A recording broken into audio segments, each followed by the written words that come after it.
Welcome to Inside the Blue Zone. My name is Davion Hartfield, and we're back with another episode with Varsity Soccer. My name is Angel. My name is Joseph Rosas. I'm Pedro Guzman. I'm Miguel Vega. I'm Lorenzo Valenzuela. Okay, so y'all won a state semifinal game. Tomorrow, y'all going into the finals. Explain to me how y'all feeling for tomorrow's game. Right now, I'm trying to recover because we was in the rain yesterday, and that was kind of a cold game. But I think heading into the final, we've been through the most harshest conditions that you can ask for, and I think it's that battle is going to help us out, and we're going to be encouraged to win this final. After yesterday's game, I honestly saw what we got with the field and the weather conditions and how our players dealt with it. And obviously with the community that's going to pop out tomorrow for our final, I'm pretty confident and, I'm excited. It might be one of our seniors' last games, so, yeah, just got to enjoy the moment. That game was intense and it was fun, but yeah, it was mostly because of the field. The field was wet, and then the turf was weird. It's like turf you have to wear turf shoes on, so we were just sliding around everywhere, and it made things a little difficult. But after a minute, you get used to it. So when we got there, it was sprinkling a little bit, and I was like, all right, maybe it's gonna be like this for the whole game. And then we start warming up, and it starts pouring a little bit, but I feel like mentally we're still in there. It's just physically we're getting into the state of the game and how the field was, and we're seeing how the ball bounces throughout the turf. And it was a little hard at first. First half we were trying to understand it for 20 minutes or so, and once we got it down, we started attacking. We started doing our thing and playing Centro soccer. It was a very intense game, like Pedro said, against a very good team. They were undefeated home. They played 13 games and they were undefeated, but we were undefeated away, and we knew what we had to do. And I'm just glad we got to make history and one of the most intense matches too, because playing under the rain and then on a hard field, away from home, 4 hours away, it was very intense. Yeah. Nah, but after yesterday's game, we found out that Pedro did end up breaking the kid's collarbone. So, Pedro, what was the reason behind that? Oh my goodness. Look, the guy. So the first time, before that, there was this play where I was running to the ball and I took a bad touch. This kid just turns into Alex Pierre or Prime McGregor or something, flying knee to my chin. I just heard everything crack and I was like, damn. And they didn't give him a card, and I was like, all right, bet that. So then there's this other play where the kid he took a bad touch. He took a touch forward, and I was like, he's not going to be able to stop, and I'm not going to be able to stop. So I was like, let's see what happens. Bam! I was like, oh my goodness. And I'm not even playing. When I ran into him, I heard the crack. I was like, and then he got slumped on the ground, and when he woke up, he started crying. I was like, frick. And then everyone went around him, and then they put their hands on their head because they saw his collarbone out. All right, hold on. Hey, we got a new guest. She just came in.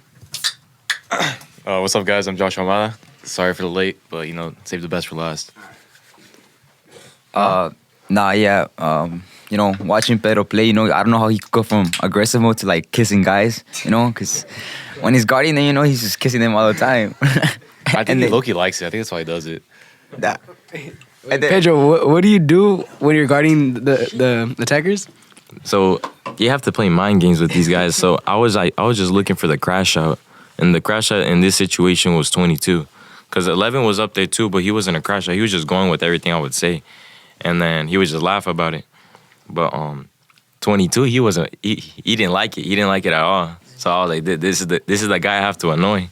And then after a minute, yeah. He didn't like it. Tell him exactly what you told him when he said, bro, get off of me, you're annoying. No, I was like, I started touching up on his back, and then he was like, bro, stop effing touching me, right? And I was like, yeah, I'm about to touch you and I like it too. And then he just looked at me with this look on his eye. I was like, all right, bro, chill. And keep in mind, this guy 22 was kept on full on shoving Pedro out of the way. No, I would go in his ear and I would just start singing and stuff, or I would just start saying things about him.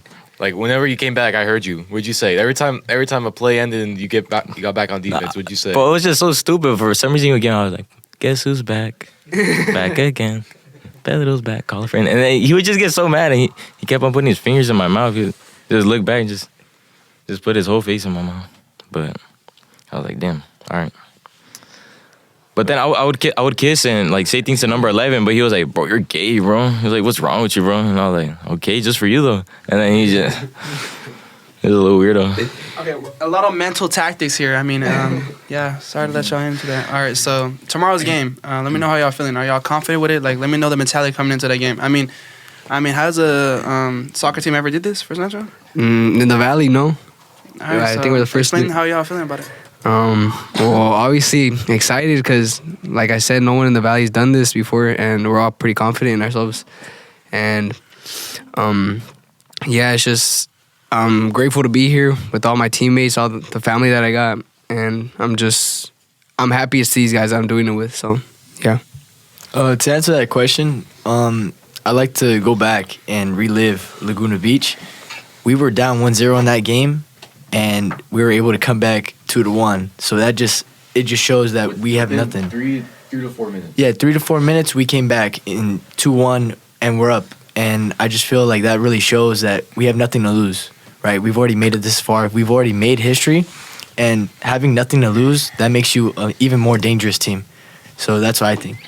And honestly, like, big props to our captains, especially Angel. When they scored, honestly, there was a lot of it put us down a little bit, but props to Angel, just clapping us back, trying to motivate us back. That just shows the leadership on this team and how we can always push back. And honestly, the last podcast, Lorenzo said that we're a better team when we're down, and that's obviously true. Their goal was like a little crazy though, because like I kept the ball in because it was going to go out, but it was going to be a corner. I was like, I'm not that. And then I kick it out. Lorenzo passes it back to Angel. But I don't know why. That was a foul. Yeah. That was a foul. That was a clear foul. I'm not going to lie. That was a clear foul. So, like, everyone was like, okay, it's a foul. And then they didn't blow the whistle. So then the kid just got a free little sent to a little corner. And, I mean, like, he just sent the ball in. And, I mean, what happened. But tomorrow, Pacific Ridge, I'm pretty sure that's going to be, like, the toughest opponent we, like, face, probably. Yeah, talking about Pacific Ridge, well, we're just going to go in there, like, expecting, like, this team's going to want to beat us, you know, like every other team. But with this, we're just going to play our own game. We're not going to go into their tactics. We're just going to, you know, play our best. And what's it called? It's going to be in San Diego. I low-key hope it rains again, because playing in the rain is low-key the fire, just with a better field, you know, because the flicks were tough. Jaja flicks, shout out. Yeah. But, yeah, I mean, we have a very good chance, you know, of coming back with the second ring and see how we do. So can I get a little background about that team? Like, who do they have? And do they have any star players and any athletes they are like looking out for?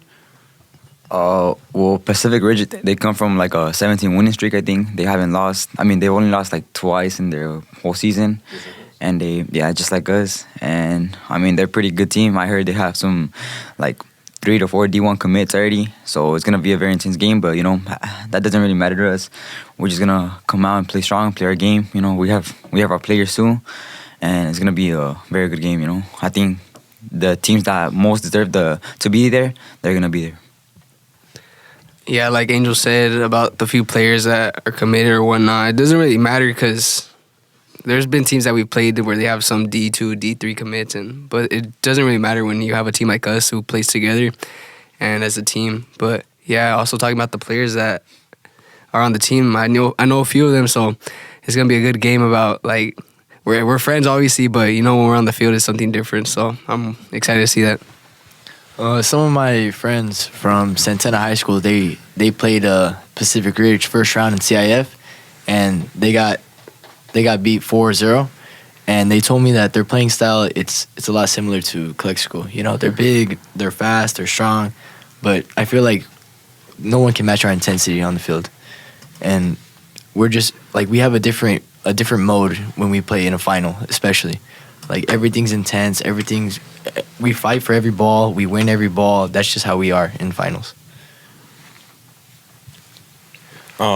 Especially us coming from the Valley and being the first teams to ever get as far as we have.